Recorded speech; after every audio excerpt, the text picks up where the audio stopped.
Cybercrime, or hacking, is a very real danger for all of us. We think, here at home, I'm too small, just an insignificant needle in a haystack. Hackers won't be interested in us. Well, a small business in my village of about 1,500 people lost £90,000 to cybercrime. Money lost to cybercrime is not covered under traditional insurance policies. My business gets multiple attacks each week, so I'm definitely worried. I'm worried enough to spend hours of my own time, and my son is spending many more hours leading the project, putting together an enterprise-grade network firewall just for our house. I've been working at home for 12 years, so why all this now?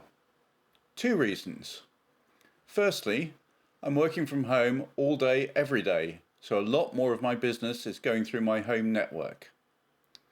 Secondly, I'm seeing several cyber attacks each week, and they're getting more and more sophisticated. It's not just me being paranoid. You can see all this stuff actually happening online on the screen at the moment. 2 or 3 times I've had to clear mail forwarding rules out of my Office Exchange 365 email, which are looking for messages with words like payment or account or bank and other such keywords, and forwarding these to a very odd looking email address that definitely wasn't mine. Do you know where to look for this? Have you checked recently? I will be checking each week from now on.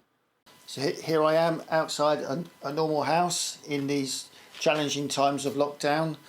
I know work's going on in there, so we were talking earlier about the standard perils of flood and water and theft and the whole occupancy issues, but there's darker forces at work, those you can't see, those of the cyber criminal trying to hack in through the internet, trying to get bank details.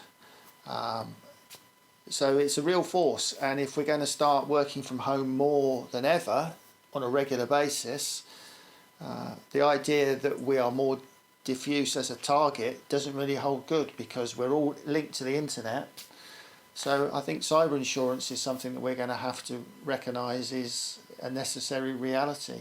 Ooh, phew, I could do with a beer after all that. But anyway, I think there's a story right here in our village about cybercrime.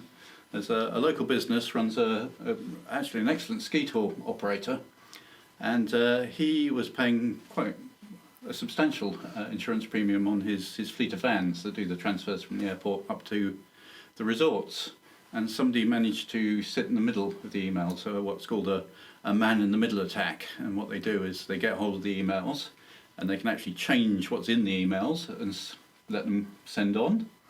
And so they managed to change the bank details in this fairly large insurance premium payment, and the result was he lost 90,000 out of that. So I really can't understand how people think I'm too small.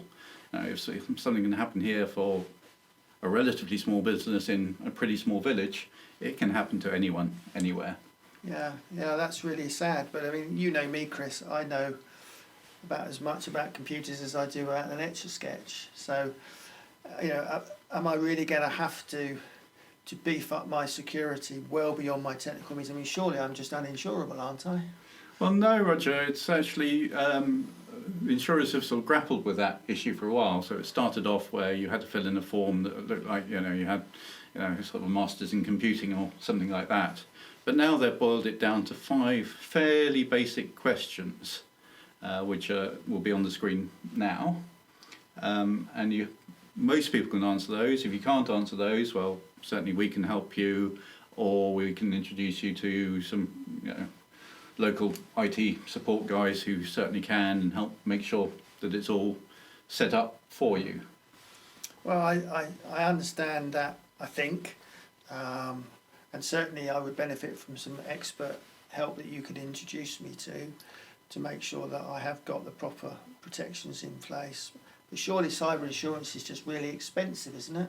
Yeah, again, this absolutely amazes me, and we're not the underwriters, so we don't set the prices. But actually, at the really low end, it's like a couple £100 for some personal cyber insurance on your house. And I think we were chatting the other day, and actually people do manage to steal money from house transactions. So it can happen even at that personal level. Yeah. Certainly in the business world, sort of the lowest premium I've seen is more like £300, but 300 to 500 for a very small business. And for the healthcare businesses with a couple of million turnover that we look at, about £1,500. But to me, well worth it. You've got a couple of million turnover, successful healthcare business, £1,500 to protect you from that kind of attack and the reputational loss and the angst and the damage and the time spent sorting it all out. It's not just a financial loss, it's the hassle of having to sort it all out and report it to the regulator and deal with the reputational fallout. That's also what the policy helps deal with. Oh, okay. Well, that's interesting, but I still really don't know how a computer works. Oh, come on, Roger. I think you know more than you let on.